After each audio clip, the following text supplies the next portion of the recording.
Mr. Truman Capote and Miss Nell Harper Lee. That's us. What would you like these, sir? You can put that right there between the doors. What all did you bring? A few things. Thank you greatly, sir. Thank you. You're welcome. It's an honor to have you with us, sir, and hope you won't mind me saying, but I thought your last book was even better than the first. Thank you. And just when you think they've gotten as good as they can get. Thank you very much. Ma'am.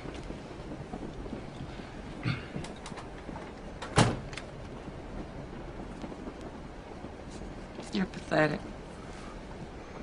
What? You paid him to say that. You paid him to say that. How did you know? Just when you think they've gotten as good as they can get. I thought that was a good line. Do you think that was too much? A little bit.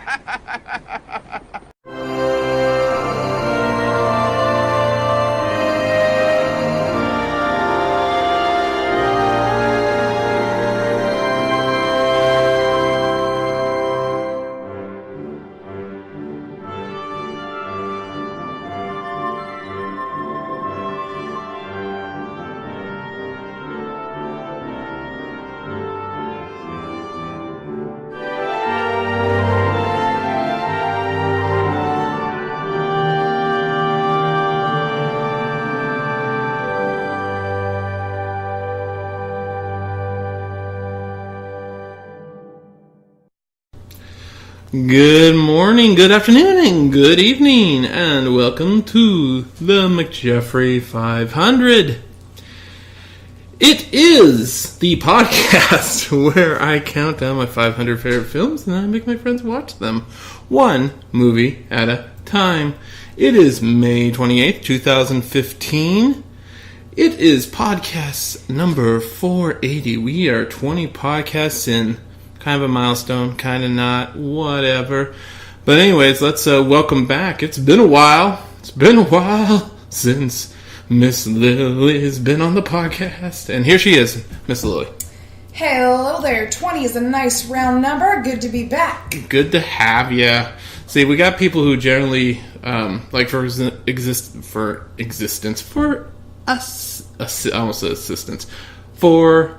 what? Example. Take that knot out of your tongue, sir. Example. For example, I'm going to existence assistance. No, for example, you're totally off. Bingo! Was the name on?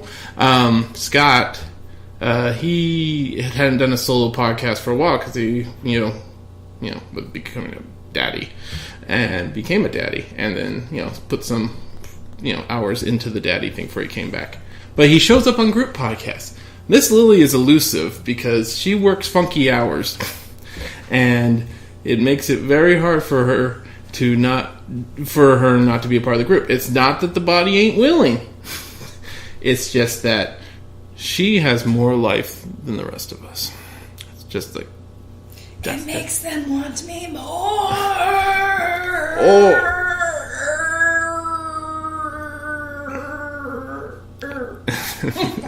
And that was probably a collective people turning the podcast off right there. Not really. Maybe. Who knows? Anyways, Miss Lily last time we had her on was Insomnia, a movie she did not care for. But we got an even better movie. I'm going to say that each time you're on because the movies are getting progressively better because I'm liking them more and more. So, in my point of view, the movie's better. So that's what I can get, worked up for. Anyway, welcome back. We are actually recording from her casa because I am in the midst of moving. I got a new place and I will be moved in this weekend, but right now we have no TV to watch said film on, so we are taking the advantage of her lovely abode. That's a well-manicured place. It's very clean and very welcoming, and thank you for having me. All right, enough of that garbage. Let's talk about what we've seen. You've seen nothing. Absolutely nothing. I've been traveling about 2 weeks now, back and forth. Okay. I haven't really had time to watch anything. It has never occurred to you I guess documentaries, if you really want to say I watched something. Well, that's something. I guess. Full-length films, documentaries? There's been a lot of shitty ones out there that I've been watching. Okay, but you're watching like film links, or you're watching like half-hour documentaries? Because those don't count, girl. No, they're the long ones. Okay. Unfortunately, a lot of them are conspiracy theorist stuff. Kanan really loves his conspiracy theories. Kanan would be her fiance. Fiancé? Eh. I don't know why, but okay. So you are watching by proxy. Yeah. What kind of conspiracy theories are we talking here? I don't really want to talk about them. You know what? That makes it really interesting. No, there is Nature's Weird Events. That one's pretty interesting. I think your listeners would absolutely love it. Uh-huh. It's, well, exactly what it is. It's nature's weirdest events, like silkworms covering complete streets, or a huge, like the movie The Birds, where these clouds of birds just, they don't die, not in the movie, but...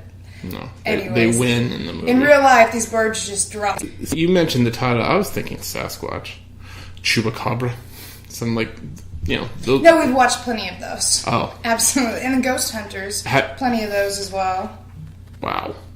Yeah, it gets pretty in depth. I mean, I like some of them. I gotta admit. I mean, Yeah, I don't watch him because he really twists my arm. Okay. I just want to find a good one out there, but there's a lot of shit to sift through. That's true. That's true. Because a lot of them are very, independently made, which is fine. But, they're usually...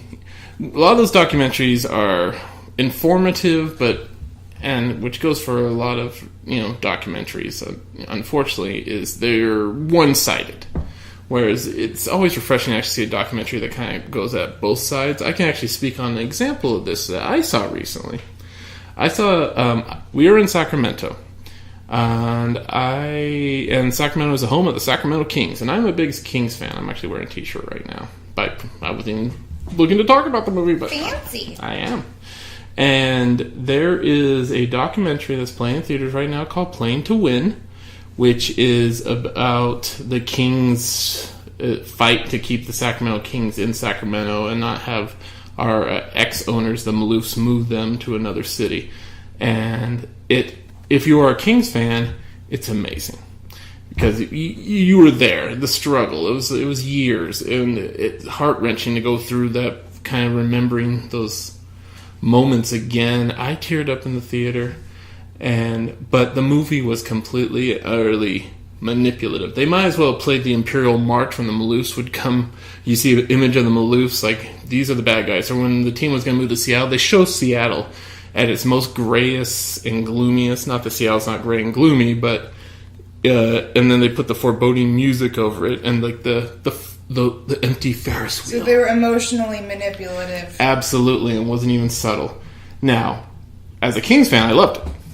But one wonders if a person, say, I don't know, living in Minnetonka, watched it, would they have the same? Will it resonate the same? And I'm thinking, no, probably not. That said, there is a 30 for 30. Are you familiar with 30 for 30 documentaries? No. Okay, well, it's an ESPN thing. ESPN's a sports channel, as you well know. And they make these documentaries, but they bring in big-time either film directors like Spike Lee or just well-renowned, respected documentary filmmakers. And there's a one coming out, I believe it's called Down in the Valley. I know Valley's in the title, which is basically the same story, but from various points of view, i.e., they talk to George Maloof. They talked to Chris Hansen, who was the guy who was going to buy the team and move him to Seattle. So you actually hear both sides. And I've seen a lot of 30 for 30s. I love these documentaries. And I know that at the end, it's going to still be a feel-good story because we know how it ends. But it's going to be probably more balanced. And at the end of the day, that's what I prefer in my documentaries, is hearing both sides. I used to love Michael Moore. Michael Moore, who did Bowling for Columbine and Fahrenheit 9/11. But as time has gone on, I find those documentaries not as watchable because it just reeks of agenda. But I like the guy, and I like what he stands for. Well, but all you're looking for is authenticity. Yes, that's it. And it's hard to find these days. Look at the reality television. Look at most documentaries. There's one called American Teen that came out a few years back, which was kind of like it followed these just 4 different teenagers, and it was entertaining, but it was also, artificial. And now I'm talking too much. No, I actually have a question for you. What did you think of the movie The Beast with a Million Eyes? I tried to rewatch that. Beast with a Million... I'll tell you right now, I have not seen A Beast with a Million Eyes. Was it a million or was it 1,000? I can't remember. I just know it was really shitty. Was it like an old school horror movie? Yeah, it was old school horror, and it just took forever to get to the plot, so I don't really recommend... All right, I don't really recommend it, so I guess that's it. But you have the title Beast of 1,000 or a Million Eyes. 1,000 seems like enough. I'm dyslexic. I can't remember the number. A million seems excessive. In fact, a million seems like a headache in the making. But you see a title like that and you go, well, this is the Beast of 1,000 Eyes. How can I not see this? This might be amazing. How long to the movie till we finally see the Beast with 1,000/1 million eyes? The end. Like the final climax? Basically. That's garbage. Yep. Sometimes movies titles will get you. Talk about manipulative. That one was bullshit. I know the most bullshit title of all time, and it's one of the worst movies I've ever seen, but it has a great title. Stuff Stephanie in the Incinerator. That was the name of the movie. It's like, I'm intrigued. Okay, how did Stephanie get stuff in the incinerator? I gotta see Tell me now. the origins of this story.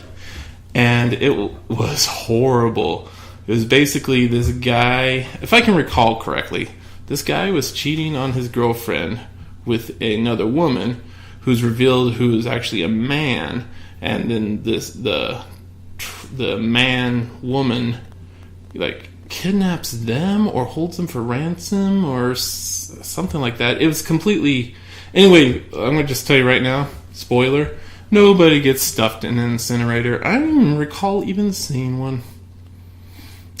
What? Yes. So it's supposed to be a fucking metaphor? A really shitty one at that? That's bullshit! Stuff Stephanie in the incinerator. Sorry, I didn't mean to scream into the No, it's okay. It's alright. Stuff Stephanie in the incinerator. I mean, it's been a long time. Maybe there was an incinerator, but I was fighting consciousness to get through this movie. I remember watching it with a couple of my closest friends, and we kind of got juiced to see it. Stuff in the incinerator. It's going to be awesome. And we uniformly blah. I'm amazed we finished the film. Started cutting some Z's. I definitely would have. That's what ended up happening. I had to watch The Beast with a Million or 1,000 Eyes twice. The first time I fell asleep halfway through, and I was like, I have to finish it. I need to see The Beast. Completist. I wish. How did The Beast look cool, at least? No. Because I'm telling you right now, I watch these podcasts with Travis. I do his show, 12 podcasts, and we're moving a good clip, Plan 9 podcast. So I'm watching a lot of B movies from the 50s. I've seen a lot of terrible looking monsters. Monster on the Campus. That monster is terrible looking. But you get something like, the creature from the Black Lagoon. That's a cool looking merman. But, for every cool looking merman, there's 9 monsters with a million eyes. Or, I'm sorry, creature or beast? Beast. Don't get it twisted. Alright, so you've been watching conspiracy documentaries and bad horror movies. I've been watching King's Propaganda, so, we're doing alright. We saw Ex Machina together. Fancy stuff right there. It was fancy. You found it. You alluded that you found it a bit predictable. Mm-hmm. I don't want to talk about it. Well, this is definitely understandable, seeing this is a movie podcast and you don't want to talk about a movie. Nah, not really. I want to know what we're fucking watching. We're getting to that. Tell me what we're watching. I will show you in a second. Tell me what we're watching. I will show you in a moment. So instead of reading the synopsis via Netflix, we're doing something new this time. And probably not be podcast friendly, but it will, it may, bring an effect of some sort, reaction, if you will. So on my iPhone, I have the poster of the film we're about to watch. Did I just call my phone an iPhone? Oh, that's wishful thinking. Stuff. I got a Galaxy too. It's like an iPhone, only shit. It looks white. It is white. So I'm going to show her the poster, and she's going to tell you what she's going to watch as soon as I pull it up.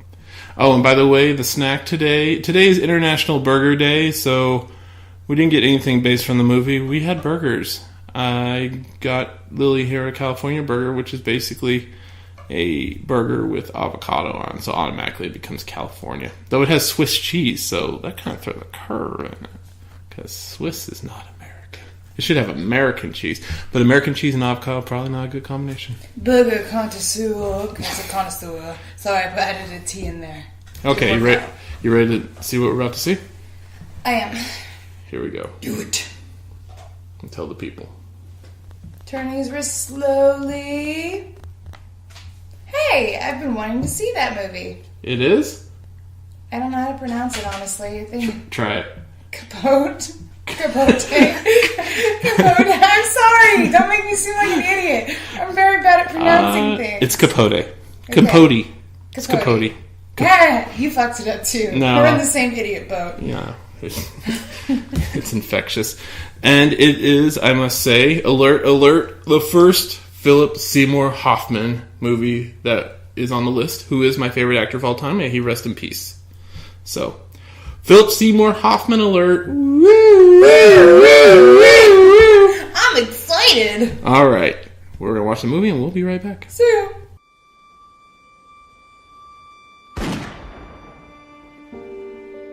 Have you read the article about the killings in Kansas? I think that's what I want to write about. Hello, my name is Truman Capote. I was in Marilyn's apartment just last week. The 4 Matisses hang on her wall. 2 are upside down.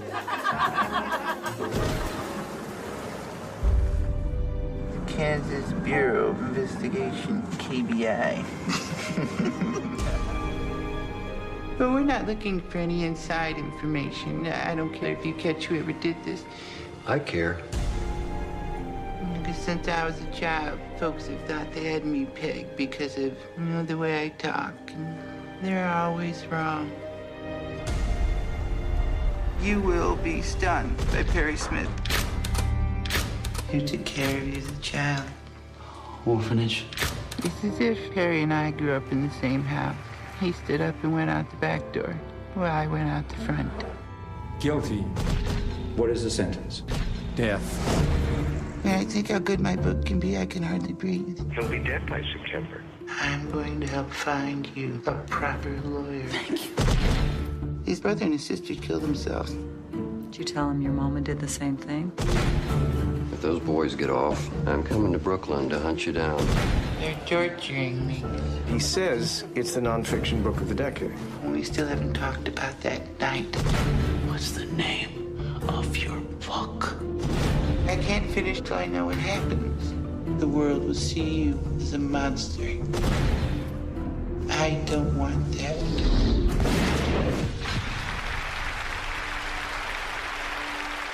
I've decided on a title for my book. In Cold Blood. Isn't that good? And we have returned. We have just finished Capote, my 480th favorite film of all time, and the one movie that gave Philip Seymour Hoffman his only Oscar, which is interesting because we have many more of his films to come, but this is the one that got him the big gold guy. But we'll get back to that in a second. Lily, how did you enjoy this feel-good film? Hold on, we actually have to go back to that statement. It's really funny that he's playing a character that really only did one dramatic and amazing story that really got his name out there. He became the best-selling author in America. It's interesting to note, and that's a good point. He was a personality. He was a writer. He was a respected writer. But I think for most people, he was best known for this. He was this eccentric writer who hung out with Hollywood types. He wrote Breakfast at Tiffany's, for example, and he did the screenplay for that. So, people would always have stories about Truman Capote. So he was this personality, but he was always regarded as a great writer.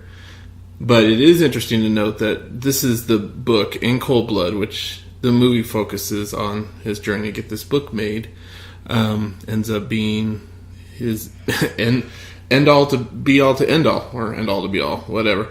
Anyway, and he never never could follow it up, which is it kind of reminds you of someone like J.D. Salinger, who wrote Catcher in the Rye, and that was it. It's like, I'm done. I can't top myself. Maybe he went crazy trying. That's an artist's worst nightmare.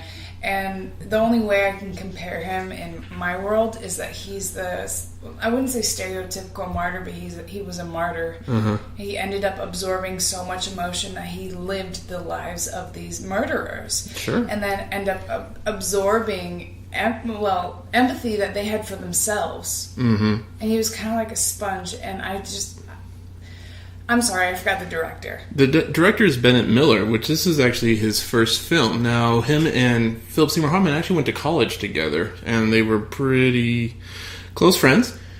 And Dan Futterman, who wrote this movie, apparently they had this screenplay. Bennett Miller wanted to make this movie, and Philip Seymour Hoffman was totally on board. Now they wanted him to star in it as well, which he was totally fine with. Because Philip Seymour Hoffman, prior to this, he was always the great supporting character, whether it be Lester Bangs in Almost Famous or Donnie in Boogie Nights. He always left an impression. He was sometimes the best thing about the movie, but he never, had the big starring role, because obviously Philip Seymour Hoffman could be the greatest actor ever, but Joe Sixpack don't know him from Adam. So they all, congregated, made this movie, and this movie became, the writer got nominated, as did director, as the best picture as well. Hold on, did Philip have his hands in maintaining, the character? I'm sure he had plenty of say. Philip Seymour Hoffman is a person who is a great study of acting, and is a guy who does a lot of homework. So if he's portraying somebody, maybe, like I said, a Lester Bangs in Almost Famous, or Truman Capote, it's interesting to note that he does a portrayal where I'm looking at Truman Capote, I'm not seeing him, but it's not an impersonation. Because if you ever actually see Truman Capote, the voice isn't quite like that. It's very similar. But it's the little things that he gets right. So he's not doing a mimic. He's which portraying. Would be terrible, anyways. If you're gonna try to be a character, you don't actually have to sound like that person, but you need to evict the same kind of emotion. Yeah, and just have the nuance. And he does that. It's interesting to note that around the same time, that same year, there was a competing Truman Capote movie, the same topic, called Infamous. That one starred Toby Jones, who is actually honestly looks more like Truman Capote, and many would say his portrayal was more closer to the Truman Capote people knew. I haven't seen the movie, I cannot speak for it. Sandra Bullock actually plays the Harper Lee role in that one, and I believe she was a co-producer as well. We had Catherine Keener in this one. She was actually nominated for a supporting actress. So this movie got a lot of love. I generally do not like biopics. If you're going to make a biopic, the best thing about a good biopic is if you just focus on one point. So they focused pretty much on the making of In Cold Blood, whereas they could have done the Truman Capote life story and could have been greatest hits, and the whole In Cold Blood part could have been a 15-minute nugget, and that would have trivialized it, and I'm so glad they didn't do that. But at the end of the day, this movie, which is, it's very arresting in its mute colors and performances, it comes really down to Philip Seymour Hoffman just completely immersing himself in this character and hitting it out of the park. If you are an actor who can make your whole face turn bright red in a heart-wrenching moment and have a vein pop in your forehead, it didn't really pop obviously, but it popped kind of forwards, and he had the tears running down his eyes, and I'm just holding my breath, and I'm sure the fellas that are watching would not admit that they cried, and I didn't cry, but I was damn close, and if it had gone on for a few more seconds, That estrogen would have been flowing. Well, the thing is, that's the moment where he realizes, kind of almost wakes up. And like, This is happening. Oh my god. Because he's so... Alright, so I don't think we've explained actually the story. Truman Capote is a writer who comes across the story about the Clutter family, which is a family that got basically a son, daughter, ma, pa, got executed and left in their house dead. He gets fascinated with the story. So he goes to Kansas and kind of investigates and, unearths, and he thinks he has this story. He's ready for a book. And during this time, they find the two people responsible for their deaths. Now, and he gets close to him, close to the point where he's in a cell feeding baby food to one of the killers because they basically went on a hunger strike.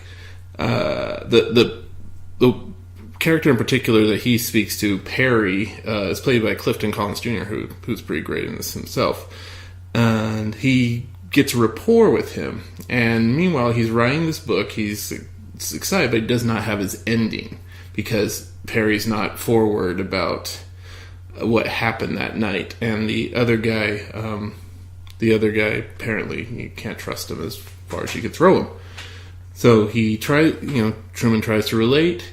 He actually gets them a good lawyer to appeal the guilty verdict For self-serving reasons. for self-serving reasons, because he needs an ending to his book, and if he doesn't know what happened, the specifics in that, then he feels he has an incomplete story. But what makes it so amazing is that he actually does feel for these people. Mm-hmm. And that's what makes it complex. He gets to the point where he gets annoyed that there's these stay of executions because the book almost becomes this demon that he has to purge, and he just gets impatient. But like I said, at the time, and the whole time, he has this. He sees himself in Perry, and there's one point where he talks to Harper. Basically says, we're very much alike. We're like two kids in a room. He took the back door. I took the front. So, yeah, it's like, it's fate. He became a great author. This guy became a killer. But their paths, or as a child, weren't so wholly different. They both have very traumatic childhoods. Just one rose above it a little bit, to a point. Truman got himself a nasty little drinking habit. He probably already had it, but I'm sure this definitely... What, from childhood? Well, his mom liked to... Apparently, she was a runaround Sue. Locked him in hotel rooms. And she had enough of him, made him live with his aunts, and so on and so forth. So... It's a movie that this is basically maybe the third time I've seen it, and I'm glad I haven't overwatched it, because I actually, I remember seeing it again that I totally, wasn't anticipating. Like the scene where he's it's a happenstance where he's in the funeral home of the Clutters, and the 4 coffins are set up in the viewing room, and he lifts, and the Clutters were essentially all shot in the head. And he lifts the coffin, call it a door, lid open, and sees their heads all wrapped in cotton, almost like mummified. And the way he describes it in the book is, how it had this gloss, this shimmering, almost looked like a Christmas tree ornament almost. And just a side note, I have actually read the book In Cold Blood, and it is a great book. And it's actually, they made an actual movie based on In Cold Blood, and that movie is actually excellent. Interesting to note that Robert Blake plays the Perry character in that version, which I believe came out in the late 60s, like 68, 69. I'd have to look it up. But Robert Blake would go on to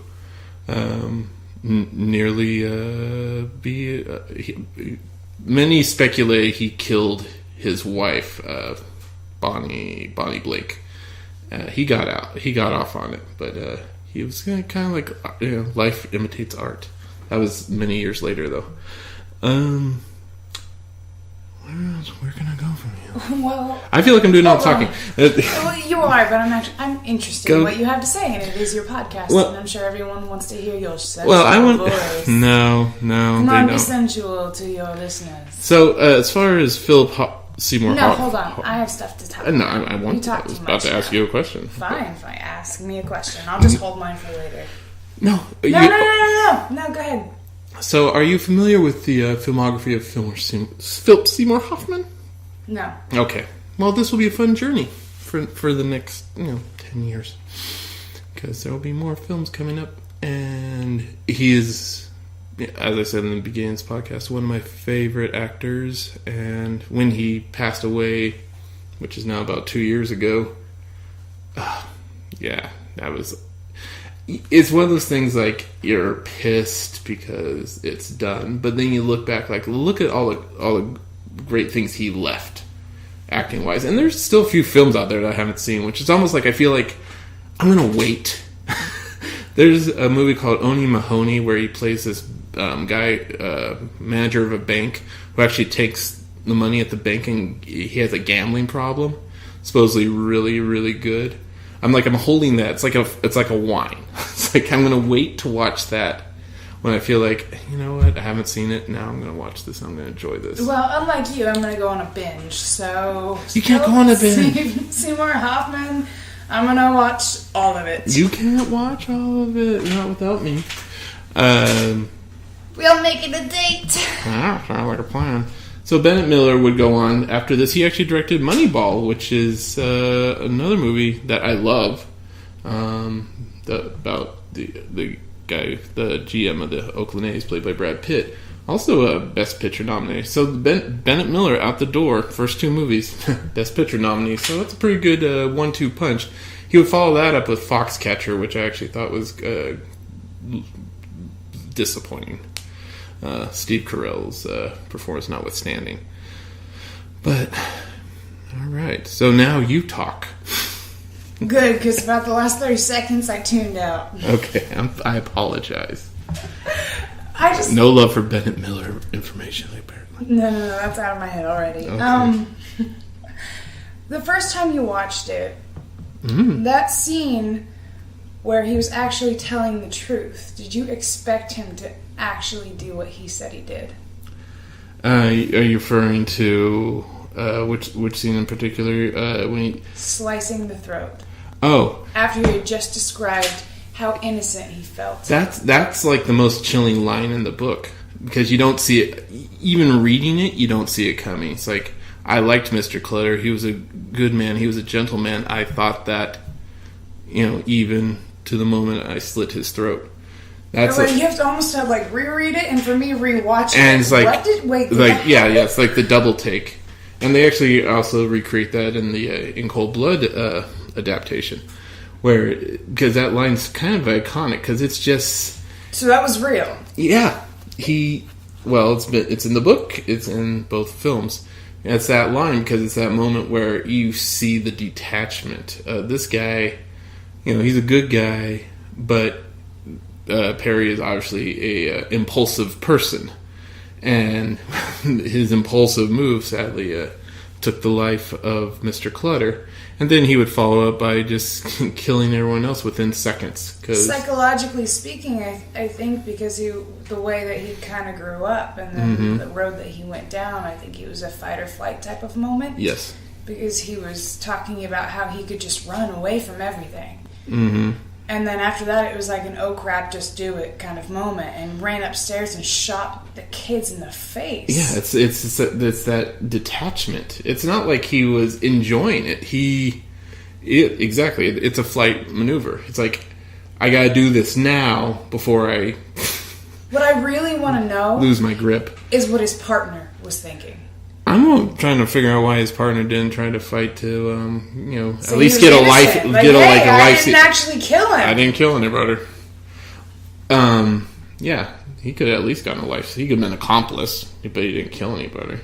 But then again, I don't know. I don't know how law works really, especially in the early '60s maybe in he Kansas. Did try. Maybe it was just not noted. It was futile. Little- A guy who loves too much pornography and is kind of a piece of shit anyways. Fuck him. Wait, are you talking to me? No. Yeah, I'm talking to you.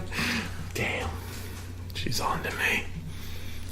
A little morbid question here.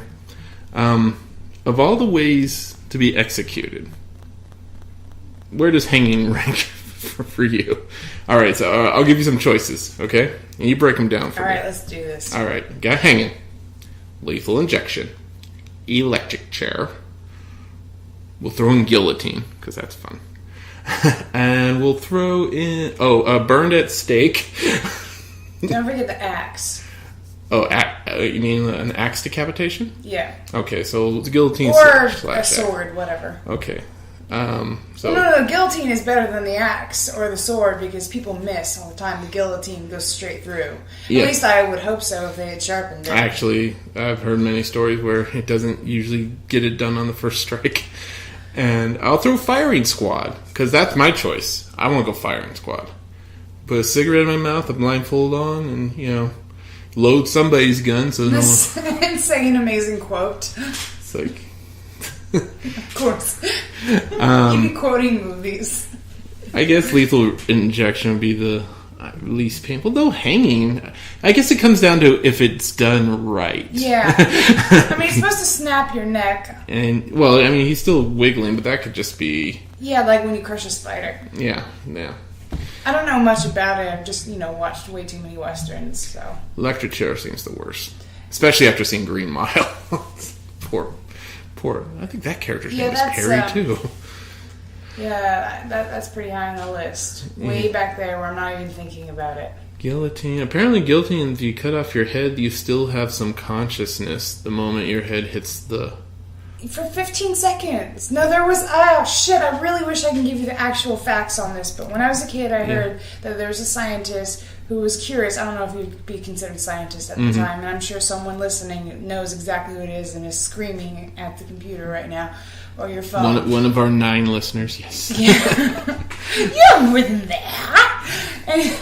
Anyways, he did an experiment, and basically experiment. Wait! Damn it! Now I'm remembering more shit. Now I'm going to be inaccurate. Oh, that's all right. It was the Queen Elizabeth, I think. Okay. I think it was a queen. Wait. No, damn it! I'm so fucking irritated. Was it Marie Antoinette?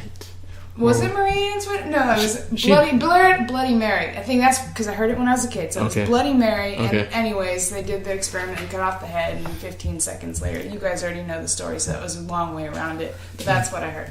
Interesting. That's what do you think you're thinking about in those 15 seconds? Like, Nothing, absolutely nothing. I think you're just staring off into space. It's like, this is maybe you this basket is you know when you unplug the TV, sometimes for a few seconds it's like still that. on. Yeah, I think that's what it's like. Okay. It does not compute. It's like I I'll just hold on a little longer. I'm dead. It's like you're just admiring the basket from the inside. Like, oh, this is fine wicker. Smells nice. Is that? What about burning? Is that jasmine? What about burning at the stake? How does that ring for you? Has to be last. I don't know what's worse. Death by... Do you think you would die from suffocation? I mean, people die from suffocation when they're in house fires, so I would assume the smoke would kill you first. Yeah, but there's still some incredible pain along the way. I'm trying to think what's worse, death by fire, death by drowning. I think drowning has to be worse because you're definitely conscious of, at least when you're tied to the stake. Yeah, it's like, oh, well, that's it. Now they're both terrible. God. Let's not die. This is pretty taboo, isn't it? Yeah. You start thinking about it and your chest starts to restrict a little bit. Guillotines are suddenly not seeming so bad. Yeah. Alright, just make it quick. I guess lethal injection. I don't even know if do they even feel it? I don't even know. I don't even know why I'm watching. Someone who's had it. I don't know. I think no, they're dead. Exactly. Maybe we'll hold a seance with all my candles in my house. This is lovely. Thank you. You're welcome. It smells nice. It's aight. So, Capote, A-OK movie? Absolutely. All right. If you haven't seen it, run out and watch it. Yeah, well, you can run it. You can walk at a brisk pace. Briskly. I don't know where you would run to. I guess you... Because it hasn't dawned on me. I kind of known it. It's like, boy, physical forms of media is something... Run to your phone and download It's that a relic.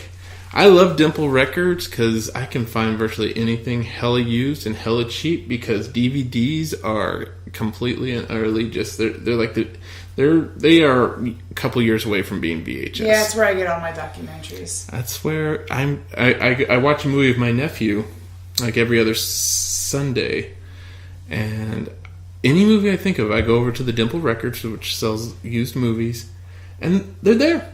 Like I look, found, or Juno, Planes, Trains, and Automobiles, Raising Arizona. It's like whatever I can think of, they have it. And if they don't want Mystery Science Theater, I made them watch one of those. I have them as backup. We're actually going to start going to the movies. I brought that up to him because I have zero time to go to the movies anymore. So I figure I see a movie with him every other week. It's like, why don't I just take him to the movies? So I can actually catch up on something. As long as it has no boobies, because my sister hates me, exposing him to nudity. Wait a minute. Mm-hmm. I showed her a picture of my dictionary, and she said it was okay to show it to her son. Like, he was sitting right next to her. I was trying to shield it from her, but she's like, Was this at my birthday? Yeah, it was at your birthday. So, but he can't see boobs? No, here's the thing. Come on, girl. No, penises are fine. Because he has his own. Exactly. That's exactly it. Now, she probably... if Jasmine... I saw a boy that was younger at the nude beach the other day. What? Did you show him your dictionary? No, I showed the old wrinkly guy. Yeah. Well, here's the thing.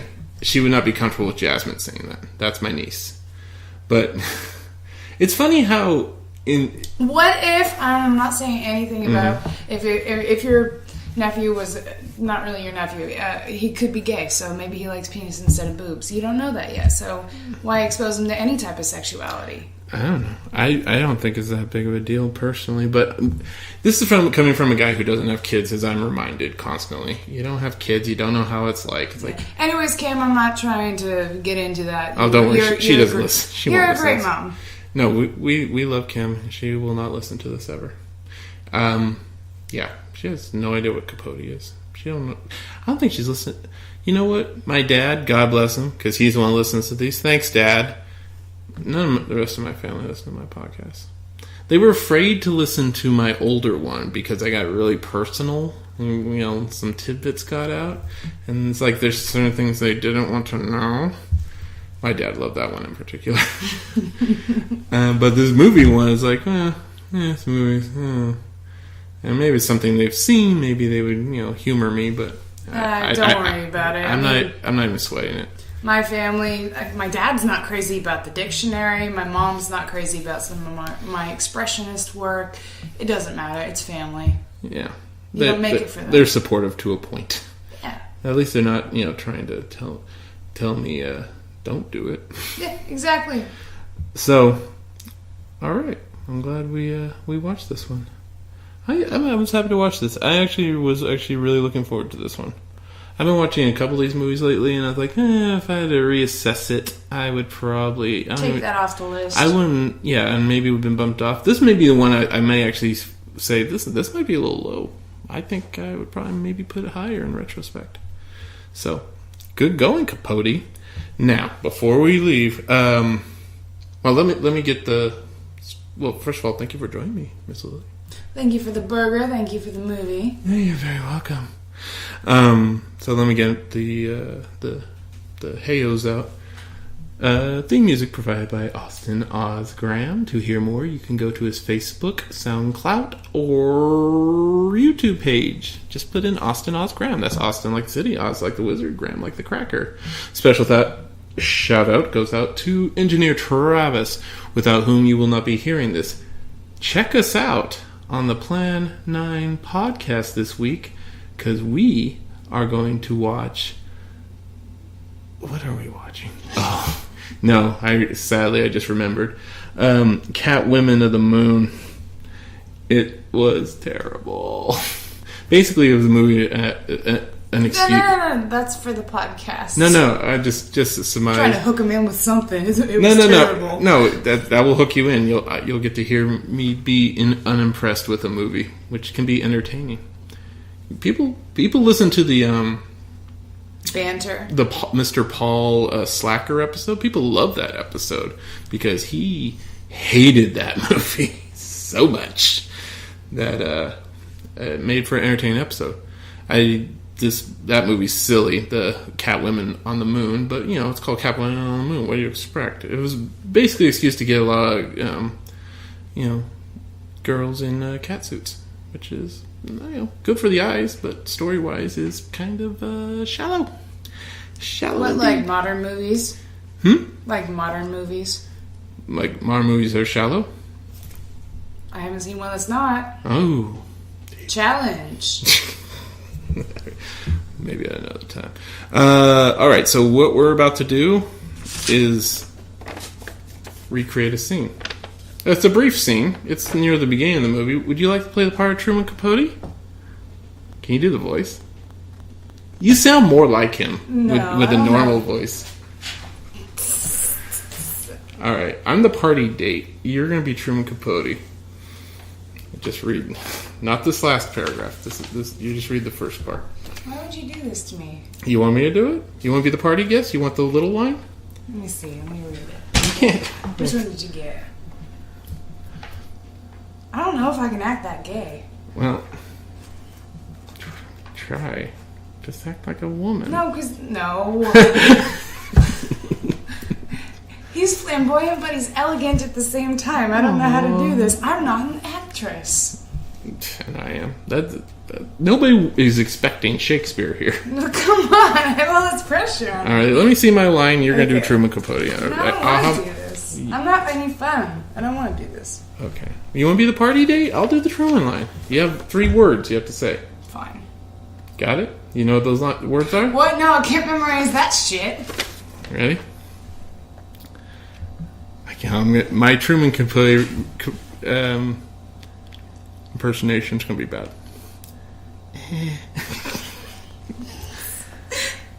Okay, this is bad. This is why people are you know your line? Because I'm going to point at you when it's time for you to say your line. Okay. I had lunch with Jimmy. Stop laughing. Okay, go. I had lunch with Jimmy Baldwin. Oh, God, I just sound like a pervert. All right. Jeff reading on Truman Capote if Truman Capote was a pervert. Ready? Go. I had lunch with Jimmy Baldwin the other day. How is he? He's lovely. He's a lovely man. And he told me the plot of his new book, and he said, I just wanted to make sure it's not one of those problem novels, And I said, Jimmy, your book is about a Negro homosexual who's in love with a Jew. Wouldn't you call that a problem? All right. Scene. Boom. All right. You know what? You're going to pick the ending song. What's the first song that comes to your head? No. Okay.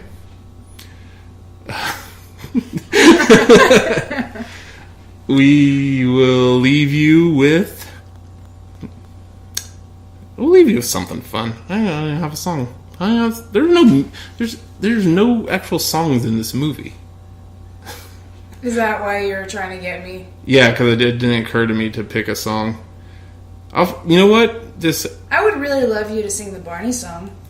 Alright, we're going to leave you with the Barney song. I'm not singing it, though, but... No, please sing it. It's so much better. I love you, you love me. No, I don't. Keep going. We're a happy family with a and a kiss from me to you.